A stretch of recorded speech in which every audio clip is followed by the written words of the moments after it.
Hi friends, ఈరోజు September 1, 2024.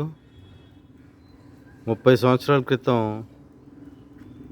September 1, 1994లో ఉమ్మడి ఆంధ్రప్రదేశ్ ముఖ్యమంత్రిగా చంద్రబాబు నాయుడు గారు ప్రమాణ స్వీకారం చేసి నేటికి 30 సంవత్సరాలైంది.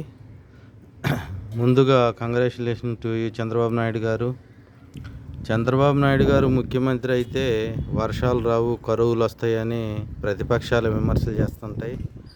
కానీ నేటి 30 సంవత్సరాలు పూర్తయిన సందర్భంగా ఈరోజు కృష్ణమ్మ పరవళ్ళు ప్రముఖ శైవ క్షేత్రమైన అమరావతి పట్టణంలో అమరలింగేశ్వర స్వామి గుడి ప్రాంతంలో చూడండి మిత్రులారా, కనుచూపు మేరకు ఎటు చూసిన కృష్ణానది నీటితో కళకళలాడుతుంది.